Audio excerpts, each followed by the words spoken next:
module. This is 4017 module, and our previous project sa club switch. So this one is a club switch using 4017.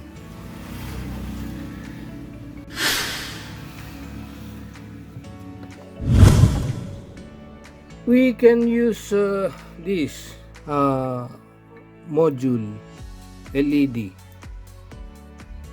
Okay, the output connected to the output pin. It also works in our notebook.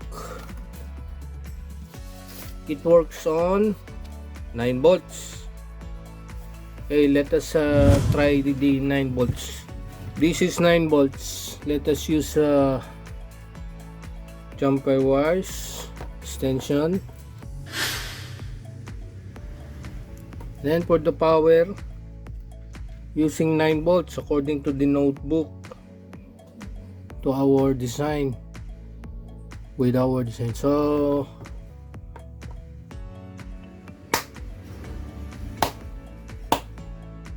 it works on 9 volts.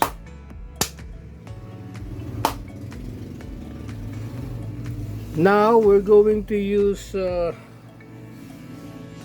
this charger 5 volts with USB DIY cable. Instead of 9 volts, we're going to use 5 volts so that we can use this in our we're going to use this in our new project. This is now 5 volts. We're going to put it in 220 volts 5 volt charger. Okay,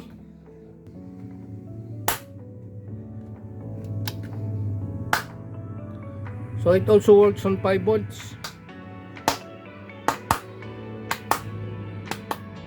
So we're going to use 5 volts for our project.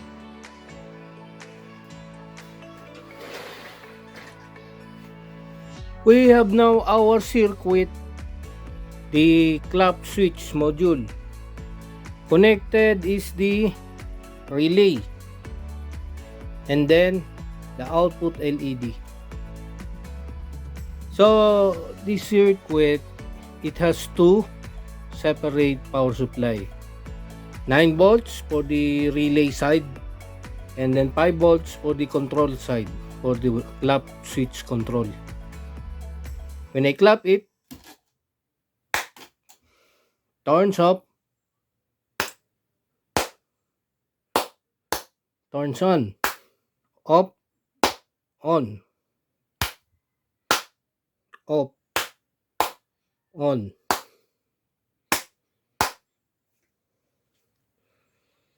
So it works. Let us change the position.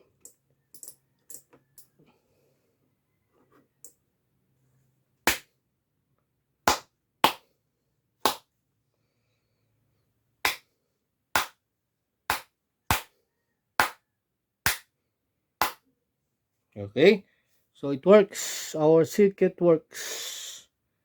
This is a clap on, clap off. And this is now the circuit diagram.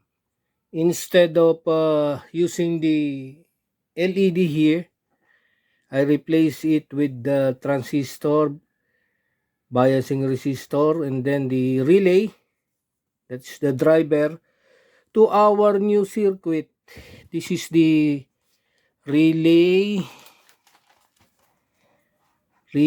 and then the relay side.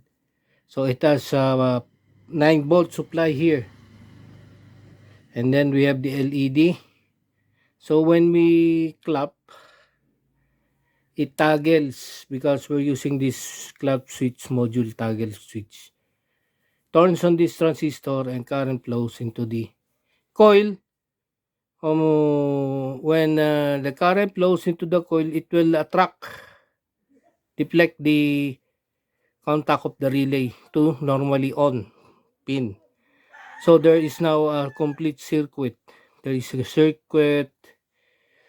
closed circuit flowing here, because now this contact is in the normally open position. So the current now flows from positive to the LED, then to the battery, 9 volts. So there is a separate circuit, closed circuit here, 9 volts supply. But here in our control side, we're using a 5 volts.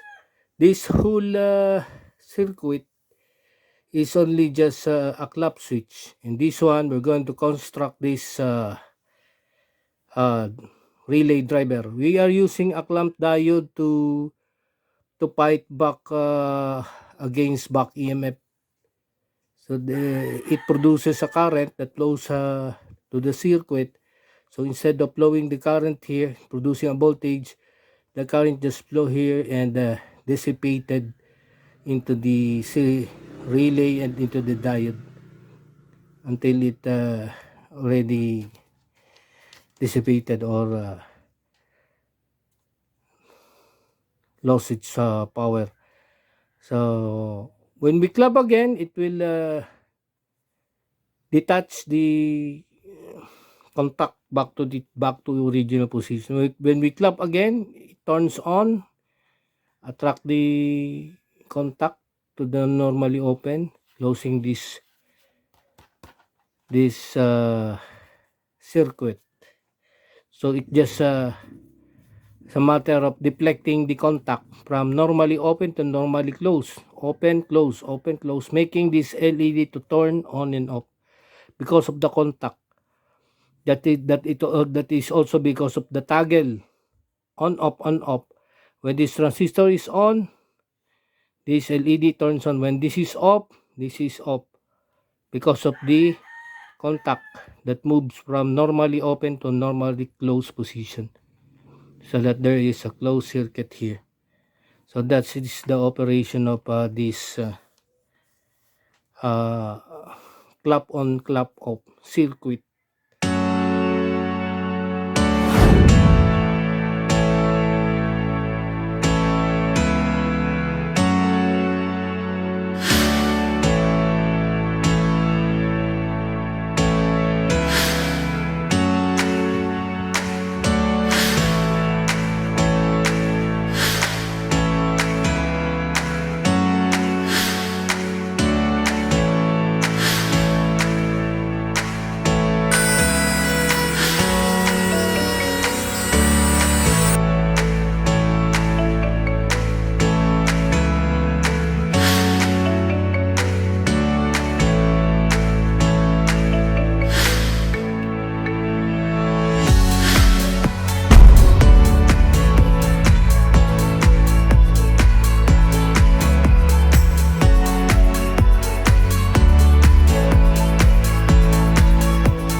We have now the circuit.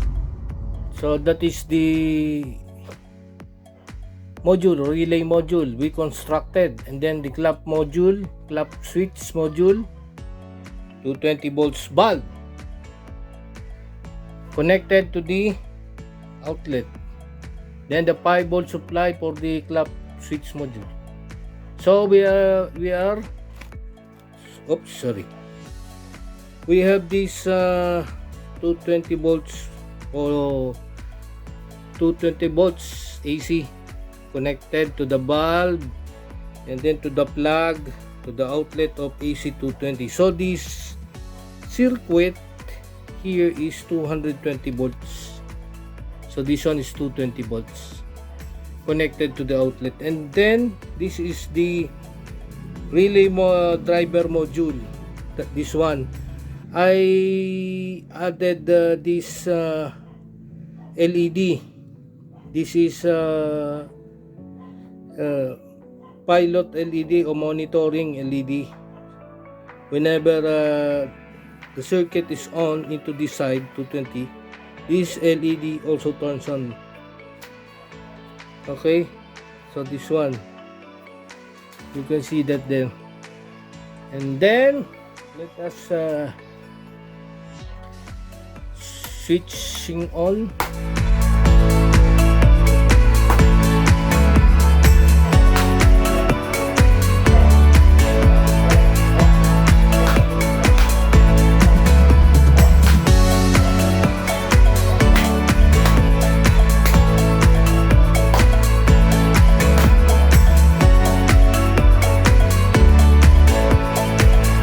Now the clap on clap off Christmas tree final circuit.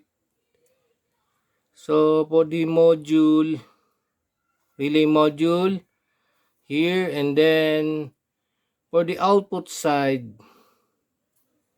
we have the normally open. This one connected is the one side of the outlet, the other side is here, because we're going to insert the Christmas tree to the outlet. And then we have this plug connected to the outlet of AC220. The other side from the outlet, and the other side connected to the common. So when we plug the Christmas tree, we have now this clap on, clap off Christmas tree. Due to the using this switch module, the relay driver, and then this 220 volt circuit. Okay, that is the circuit clap on clap off Christmas.